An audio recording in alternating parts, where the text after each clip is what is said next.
Silakan duduk, Mbak. Iya, makasih Bu EF.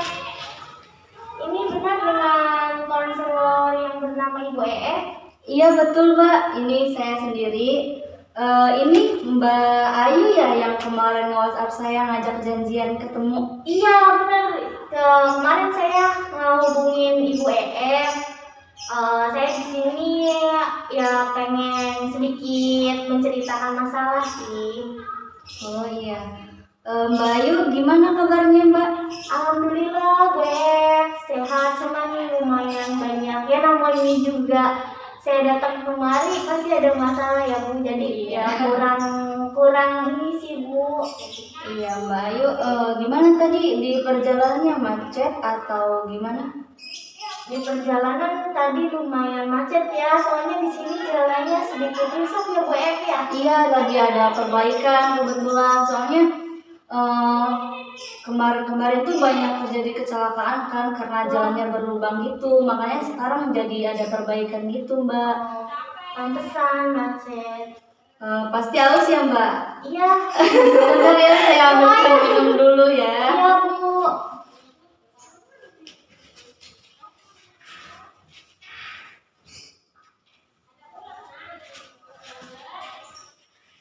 Ini Mbak Ayu, silakan diminum ya, Mbak. Ya, maaf ya Bu, ngerepotin. Iya, nggak apa-apa, cuma ada air putih aja. Iya, nggak apa-apa. Ayo Mbak Ayu, sebelumnya udah pernah datang ke konselor lain atau? Belum sih, saya tuh belum datang ke konselor lain, dan itu tuh pun saya awalnya kan ngasih tahu ke teman saya, katanya itu ada yang namanya konseling ya. Terus saya gitu, kata saya di situ tuh harus ngapain, katanya ya udah katanya datang aja dulu, dan kebetulan saya dikasih nomornya Bu EF yang sebagai konselor. Jadi diarahkan ya Mbak dari teman. Iya. Sebelumnya nih Mbak, kita kan udah kenal ya, cuman kenal dari nama aja gitu Mbak. Iya. Ya. Lebih baiknya kita perkenalan dulu ya Mbak. Iya. Dari Mbak Ayu, silakan. Baik Ibu, nama saya Ayu. Saya tinggal di daerah Bogor. Kemudian saya tidak sekolah ya. Saya sudah tidak sekolah. Saya udah lulus. Nah, udah lulus. Kemudian saya lanjut di universitas kayak gitu. Dan apa namanya? Ya udah seperti itu sih Mbak. Maaf ya Mbak, saya nggak bisa ngomong. Iya nggak apa-apa. Untuk Mbak Ayu kesibukan sekarang ini apa ya? Kesibukan saya sebagai mahasiswi di salah satu universitas itu. Ya udah itu doang sih Mbak. Saya nggak kerja, Ibu. Saya nggak kerja, saya nggak ini. Saya cuma fokus ke kuliah kayak gitu. Iya, jadi cuma kuliah aja ya Mbak kesibukannya. Iya. Iya Mbak, sebelumnya saya belum perkenalan nih Mbak ya. Mbak cuma tahu nama saya EF dan konselor ya Mbak ya. Iya Ibu, benar. Iya, sebelumnya perkenalkan ya Mbak, nama saya EF Olivia. Saya konselor di lembaga konseling ini. Alhamdulillah saya udah berjalan 2 tahun Mbak membuka praktik konseling di sini. Seperti itu ya. Mbak sebelumnya sudah pernah melaksanakan kegiatan konseling? Belum pernah, ini pertama kali sih, cuman saya sedikit ragu gitu. Ragu. Tapi pernah mendengar ya tentang konseling? Iya, pernah mendengar dari teman-teman saya itu. Iya. Jadi berhubung Mbak Ayu di sini belum tahu mengenai konseling itu apa dan bagaimana, di sini saya akan menjelaskan tentang konseling ya Mbak ya. Iya. Ya. Jadi konseling di sini proses pemberian bantuan yang dilakukan oleh seorang profesional yaitu konselor, dan itu saya sendiri ya Mbak ya, kepada konseli. Dan konseli di sini Mbak Ayu dengan tujuan mengentaskan permasalahan, dan ada pun tujuan lain yaitu memandirikan klien. Jadi setelah Mbak Ayu melaksanakan proses konseling di sini, setelah selesai melakukannya, mudah-mudahan Mbak Ayu nanti kedepannya bisa memecahkan permasalahan Mbak Ayu dengan sendirinya gitu tanpa bantuan dari konselor lagi gitu Mbak, seperti itu. Apakah sampai sini bisa dipahami atau masih ada pertanyaan? Udah sih, intinya konselor itu membantu saya ya nanti pas sudah berjalannya, nanti saya sudah cerita, nanti Ibu mengarahkan saya. Iya Mbak, seperti itu. Oke Mbak Ayu, karena di sini Mbak Ayu sudah paham, saya akan menjelaskan kembali ya Mbak Ayu lebih singkatnya biar Mbak Ayu benar-benar paham dan tidak ada kesalahpahaman mengenai konseling itu sendiri ya Mbak Ayu. Iya. Jadi konseling itu di sini Mbak Ayu. Jadi konseling itu merupakan prosesnya, proses pemberian bantuannya. Jadi di sini yang dimaksud proses pemberian bantuan itu Mbak Ayu menceritakan permasalahan yang dialami Mbak Ayu, kemudian saya memberikan solusi atau kami mencari solusinya secara bersama-sama begitu Mbak Ayu. Nah, dan konselor, adapun pengertian dari konselor itu saya sendiri dan konseli. Nah, konseli ini yaitu klien itu Mbak Ayu sendiri yang mempunyai permasalahan yang akan diceritakan kepada saya. Bagaimana Mbak Ayu sampai sini, apa sudah cukup atau ada yang ingin ditanyakan kembali? Sudah sih ya, intinya kalau saya itu konseli ya, kalau Bu itu adalah konselor, kemudian antara ibu dan saya itu yang disebut dengan konseling ya. Iya, prosesnya. Ibu yang memberikan ibu yang memberikan waktu. Saya yang menceritakan permasalahan saya, kemudian Bu yang memberikan solusi terhadap permasalahan yang saya alami. Iya Mbak, seperti itu. Alhamdulillah ya Mbak sudah paham. Di sini kami memegang beberapa asas. Nah, yang pertama ada asas kerahasiaan.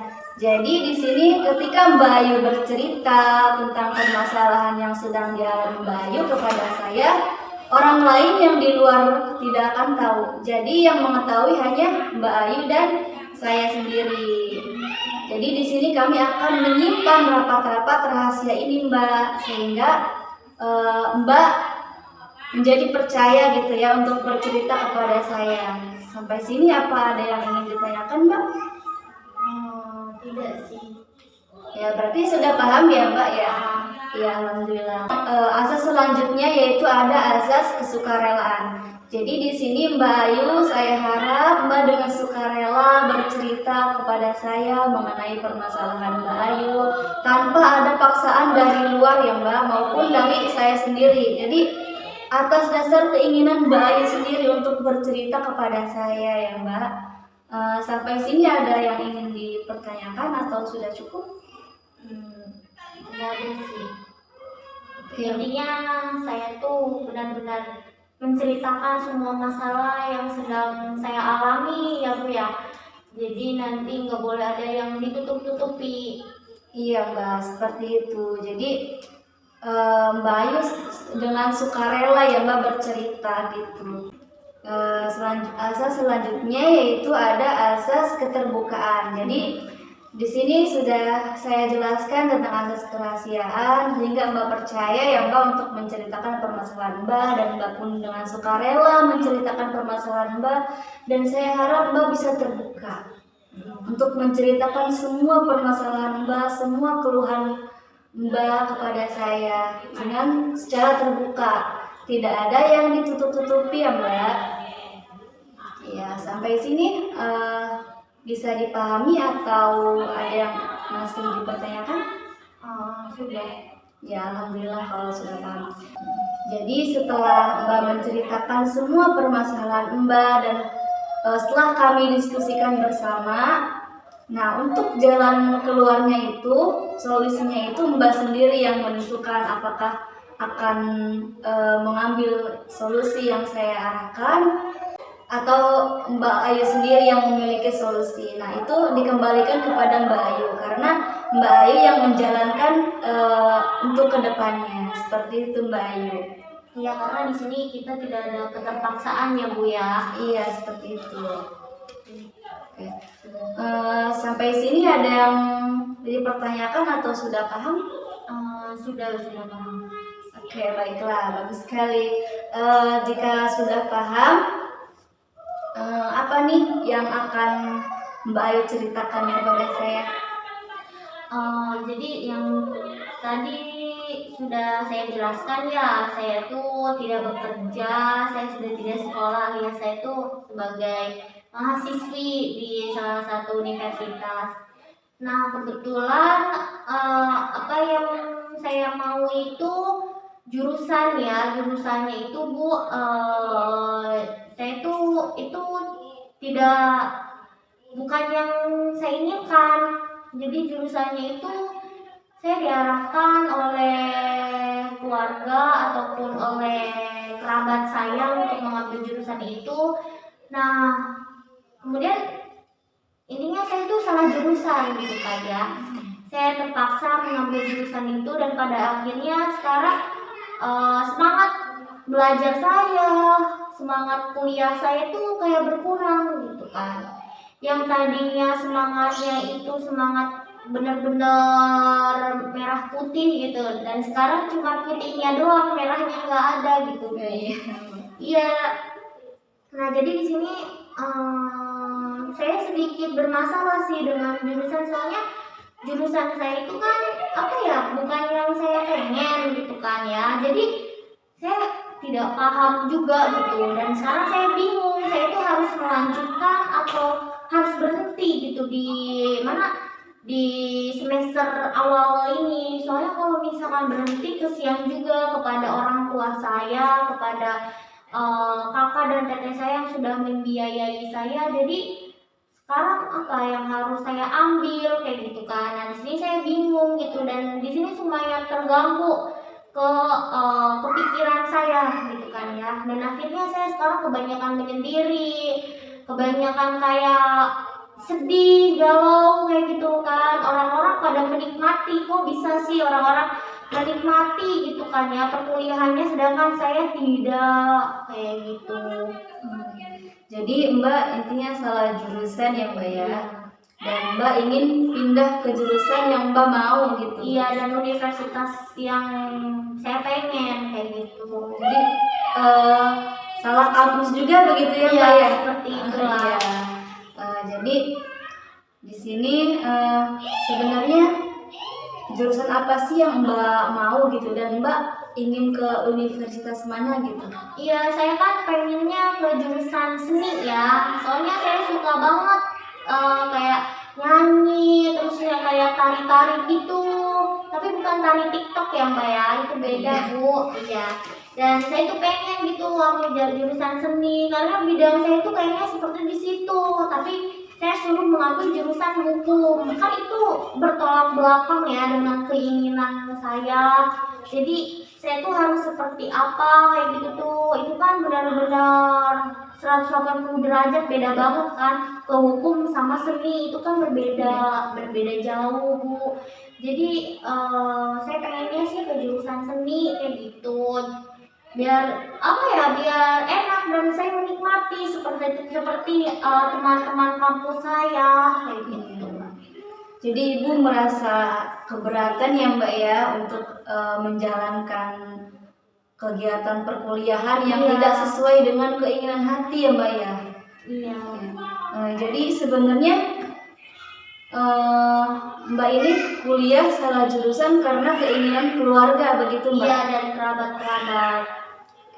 Sebenarnya apa sih yang mendasari keluarga Mbak sehingga Mbak ini harus masuk ke jurusan hukum? Yang mungkin jurusan hukum itu di keluarga saya kan belum ada gitu kan ya, dan dibutuhkan gitu kan. Kalau hukum kan itu kita bisa tahu misalkan ya apa itu tentang kayak pidana, terus yang kayak apa lagi ya, misalkan kasus-kasus pemerintah kayak gitu kan. Kita kan tidak terlalu bisa kita tidak bisa dibohongi gitu oleh pemerintah. Jadi kita tahu nih permasalahan yang ada di negara kita itu apa kayak gitu kan, politik kayak gitu. mungkin dari situlah keluarga saya ingin saya di situ, tapi kan tidak sesuai dengan kemampuan saya. Kalau kemampuan saya kan itu di bidang seni gitu kan ya. Jadi saya tuh kayak lebih murung sih kayak gitu. Jadi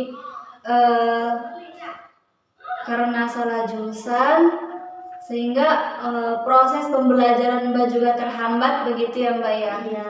Dari cerita Mbak Ayu ini yang saya tangkap bahwa Mbak Ayu ini kuliah salah jurusan dan tidak sesuai dengan keinginan hati ya Mbak ya, karena adanya keterpaksaan dari keluarga yang menginginkan Mbak untuk menjadi sarjana hukum begitu ya Mbak ya. Sehingga Mbak ini menjadi murung, kemudian sering menyendiri dan tidur juga tidak teratur begitu ya Mbak ya, dan juga tidak semangat belajar. Nah sebenarnya banyak kok Mbak orang-orang di luar sana juga yang istilahnya salah jurusan ya Mbak ya, namun mereka tetap menjalankan dengan penuh semangat gitu Mbak. Oke, dari cerita Mbak Ayu ini yang saya tangkap Mbak Ayu salah jurusan ya Mbak ya, sehingga adanya keterpaksaan dari diri Mbak Ayu untuk mempelajari mata kuliah yang ada di jurusan hukum ya Mbak ya? Iya betul. Iya, jurusan hukum. Kemudian karena ada karena ada dorongan atau permintaan dari keluarga Mbak Ayu untuk Mbak Ayu menjadi sarjana hukum begitu Mbak? Iya. Ya. Sehingga Mbak Ayu ini jadi murung, malas belajar ya Mbak ya, dan sering menyendiri ya Mbak ya. Yang tadinya Mbak Ayu kan ceria ya kan orangnya, ketika masuk kuliah dan tidak ada keinginan dari hati untuk mempelajari mata kuliah itu, sehingga Mbak Ayu menjadi lebih pasif, malas belajar begitu Mbak. Ya. Saya turut ikut merasakan ya Mbak yang Mbak Ayu rasakan. Mbak Ayu merasa terbebani dengan mata kuliah yang ada di jurusan hukum, karena dalam diri Mbak Ayu ingin sekali masuk kuliah di jurusan seni. Karena saya kan maksudnya lebih suka kayak tari gitu, terus saya menyukai budaya-budaya di Indonesia gitu kan, bukan hanya di Indonesia tapi di luar gitu kan, budayanya seperti ini, tapi kenapa saya harus hukum gitu kan ya Bu. Jadi saya juga sedikit kayak itu, saya malas belajar, terus kayak pusing gitu kan, terlalu dipaksakan nanti yang ada saya sakit kayak gitu. Jadi ini atas dorongan dari keluarga benar-benar ya Mbak ya, karena keluarga menginginkan sekali Mbak Ayu menjadi sarjana hukum ya Mbak ya. Saya ikut merasakan ya Mbak ya, karena belajar atas dasar ketidakrelaan dari hati nurani itu memang sulit ya Mbak ya.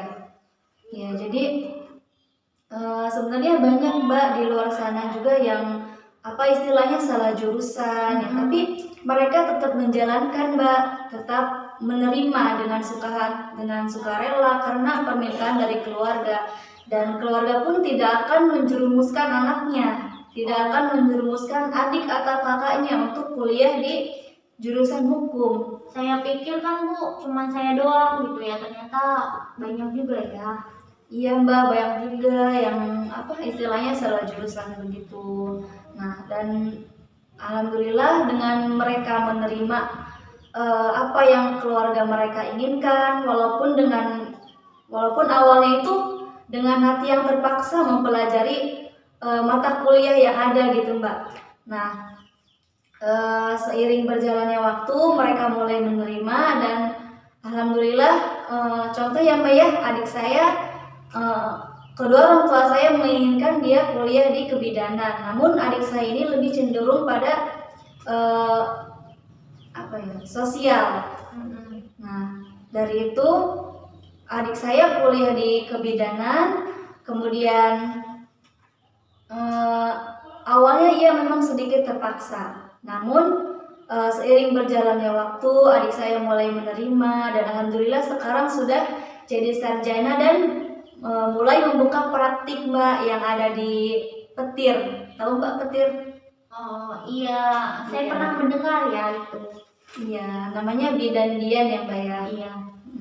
Nah itu awalnya memang ada keterpaksaan Mbak, ada apa sih keinginan keluarga gitu yang memang bertolak belakang dengan adik saya ini. Namun dengan kesukarelaan hatinya, kemudian dia mulai menerima dan dia apa sih menganggap bahwa ini tuh yang terbaik yang dikasih Allah buat dirinya seperti itu, sehingga ia menjalaninya dengan ikhlas dan alhamdulillah sekarang sudah bisa membuka praktik begitu Mbak Ayu. Mudah-mudahan Mbak Ayu juga bisa menerima ya Mbak ya.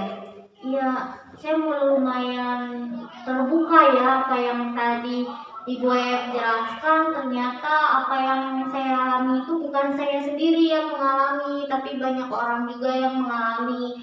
Awalnya kan saya terlalu memikirkan kayak kenapa saya tuh berbeda gitu kan ya, kenapa setiap saya inginkan saya selalu gitu ditentang gitu kan sama keluarga. Kalau yang diinginkan saya itu yang terbaik bagi saya, ternyata mungkin emang keluarga tuh lebih memilih kayak lebih apa ya, mempersiapkan ya untuk kebaikan diri saya gitu ya, kedepannya seperti apa. Jadi tidak salah gitu kan, tidak salah apa namanya, tidak salah arah, dan itu yang terbaik gitu bagi saya. Baik Bu, apa ya namanya, kalau misalkan ini,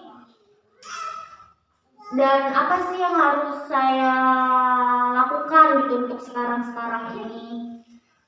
Kalau untuk sekarang ini Mbak Ayu mencoba ya perlahan mencobanya, mulai menerima, pertama mulai menerima, kemudian ikut bergaul dengan teman-teman Mbak Ayu, ikut berdiskusi, kemudian bertanya-tanya kepada dosen mengenai mata pelajaran yang belum dipahami, kemudian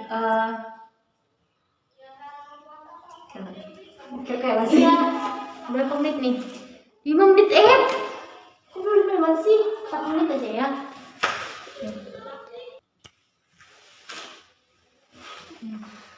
Sebelumnya nih Mbak Ayu, kan Mbak Ayu pengen kuliah di kesenian ya Mbak? Iya benar. Pastinya Mbak Ayu punya bakat tersendiri ya Mbak di seni?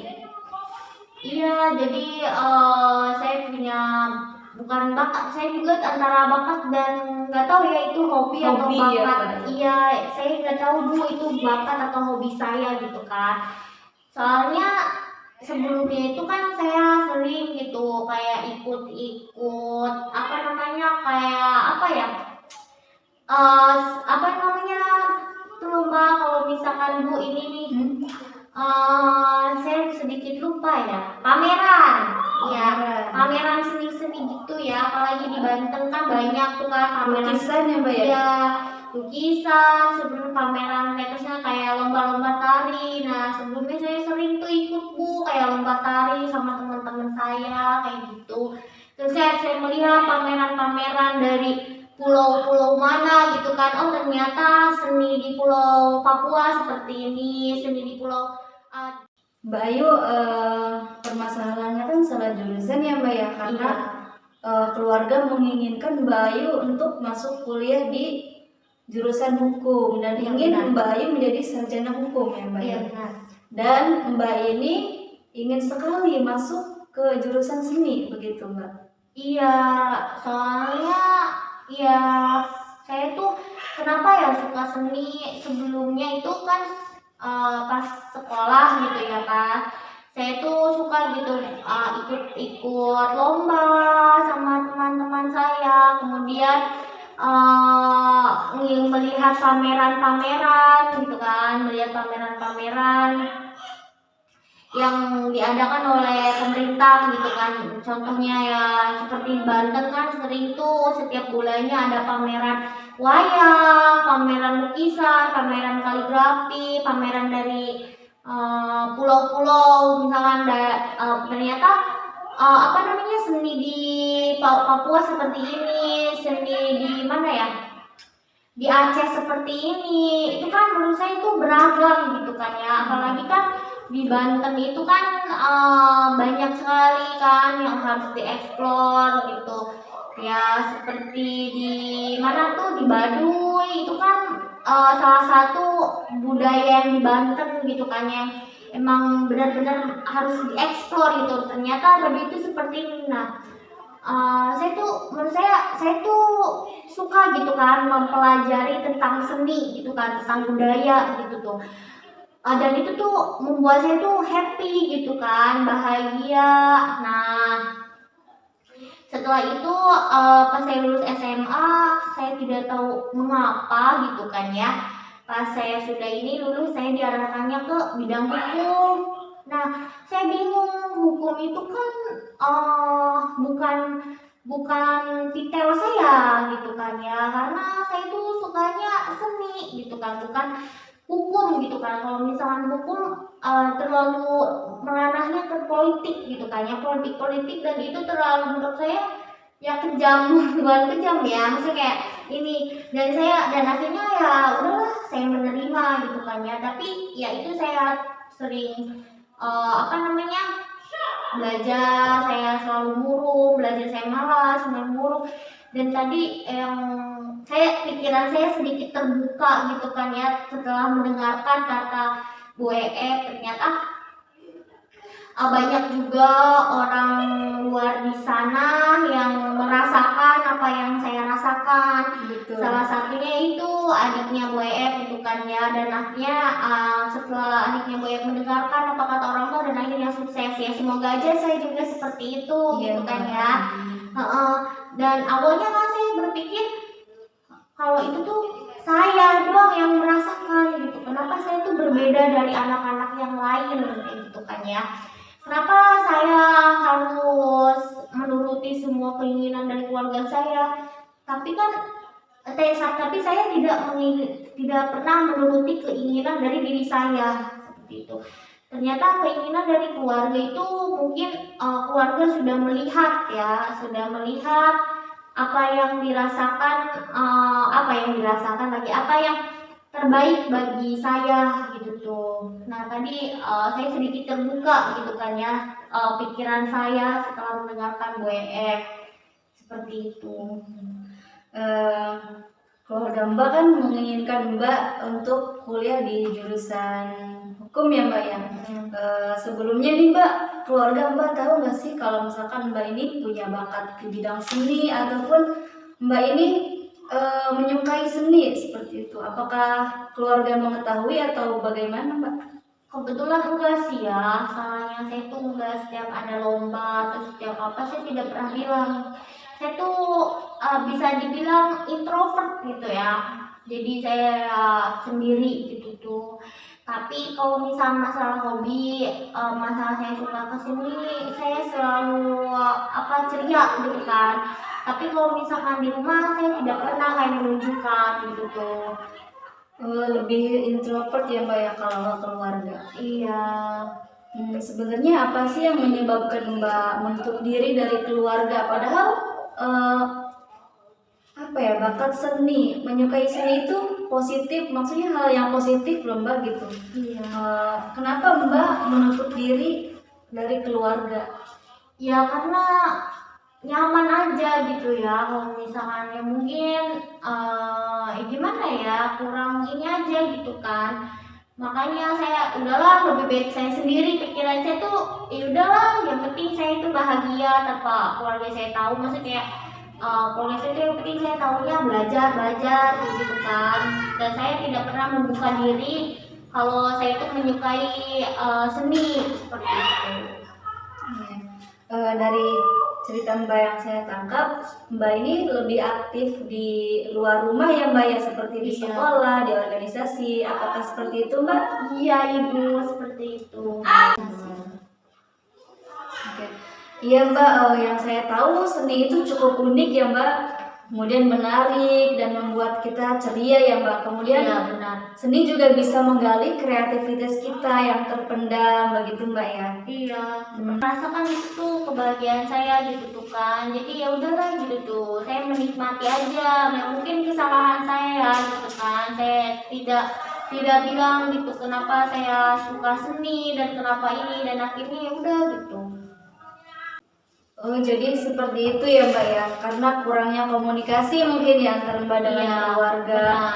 Nah, keluarga ini hanya tahu Mbak ini ada bakatnya di bidang akademik seperti itu Mbak ya. Iya. Keluarga Mbak ini menyarankan Mbak atau menginginkan Mbak kuliah di jurusan hukum. Mungkin karena melihat dari nilai rapat mungkin ya Mbak, dari nilai kewarganegaraan sepertinya. Mungkin nilai Mbak cukup besar ya Mbak. Iya, soalnya kan di seni itu tuh dulu pas SMA ya, seni budaya itu udah nggak ada ya, itu masuknya ke mana tuh, organisasi ya, ke ekskul gitu Iya. kan. Jadi saya itu aktifnya di ekskul. Kan kalau ekskul itu kan penilaian ekskul kan nggak ada gitu kan ya, kalau di sekolah saya nggak ada. Nah, jadi apa namanya, mungkin ya itu kewarganegaraan saya bagus dan akhirnya menilai rapot-rapot saya mungkin cocok gitu untuk hukum, tapi ternyata kan saya sukanya untuk seni gitu. Jadi akhirnya itu keluarga saya, orang tua saya itu menganjurkan saya untuk ke hukum, dan emang ya udah gitu kan, saya menerima lah, ya udahlah gitu tuh. Tapi ya itu, saya menerima tapi saya bertolak belakang kayak gitu. Jadi sebenarnya Mbak ini kalau untuk materi bisa ya Mbak ya di hukum tuh. Iya. Tapi kalau untuk praktek mungkin lebih ke seni ya Mbak ya. Iya. Mbak sebelumnya pernah mengikuti perlombaan dari seni atau bagaimana? Pernah saya mengikuti lomba tari, sama tadi yang sudah saya bilang, saya tuh sukanya ke tari ya. Jadi saya lebih mengikuti perlombaan-lombaan tari, tapi saya juga senang gitu ke budaya gitu kan ya, karena ya itu yang sudah saya bilang kayak gitu Bu, seperti itu. Jadi saya di sini meminta solusinya gitu dari ibu, saya itu harus seperti apa dan harus bagaimana. Jadi seperti ini ya Mbak kan diminta keluarga untuk menjadi sarjana hukum ya Mbak ya. Iya benar. Ya, karena mungkin melihat dari nilai raport Mbak yang sebelumnya di tingkat SLTA cukup bagus, dan mungkin mereka berpikir keluarga Mbak berpikir Mbak ini mampu di jurusan hukum. Baik, dia seperti itu. Jadi menurut Ibu di sini sebagai konselor saya, jadi saya itu harus seperti apa dan apa yang harus saya lakukan, bagaimana saya bisa menghadapi semua masalah-masalah yang telah saya ceritakan di sini, karena menurut saya ya saya udah benar-benar buntu gitu kan. Saya pengen berhenti aja.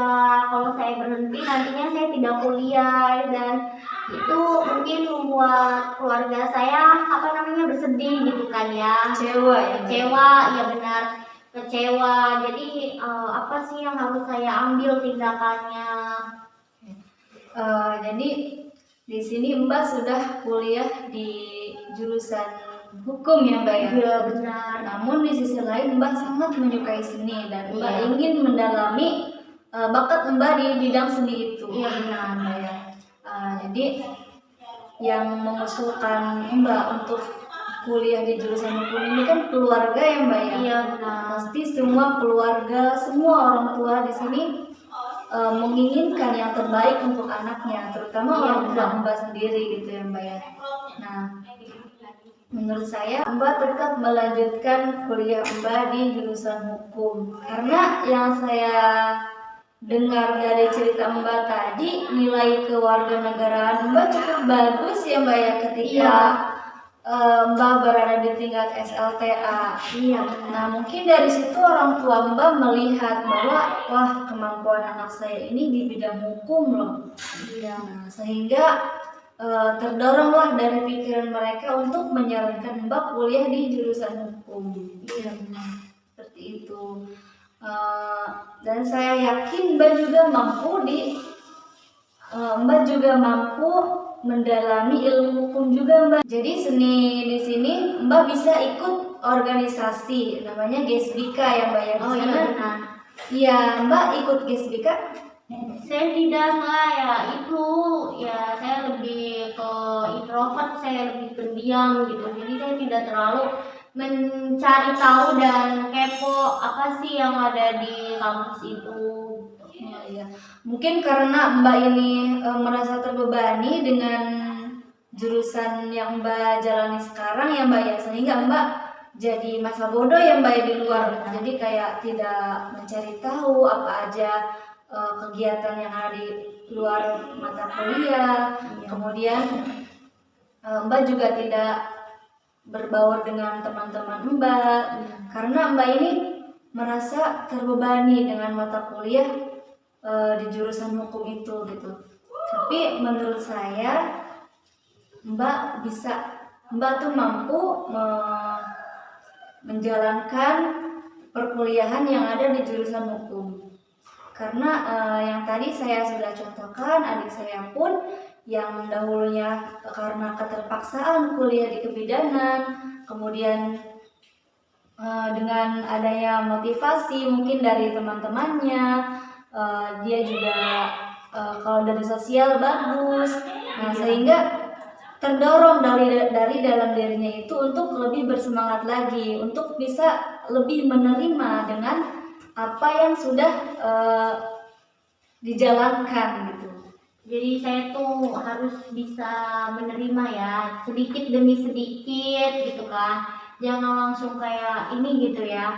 Jadi harus bisa bersosialisasi dengan lingkungan kampus dan lingkungan kelas dan bersosialisasi dengan teman-teman sejurusan, dengan kakak kelas dan adik kelas lainnya, seperti itu ya Bu ya. Jadi ya itu ya apa yang Ibu katakan ya, itu saya mau sedikit terbuka kayak gitu. Iya Mbak, karena Mbak percaya kan setelah kesulitan pasti ada kemudahan, dan itu diiringi dengan usaha ya Mbak ya tentunya. Dan Allah pun tidak akan menguji umatnya di luar batas kemampuannya, dalam artian Mbak ini mampu gitu loh, mampu untuk bisa menjadi sarjana hukum yang dicita-citakan oleh keluarga, yang dicita-citakan oleh kedua orang tua. Nah, dengan Mbak mampu menerima sedikit demi sedikit, kemudian lebih bersemangat lagi dalam mendalami mata kuliah yang ada di hukum.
Mbak.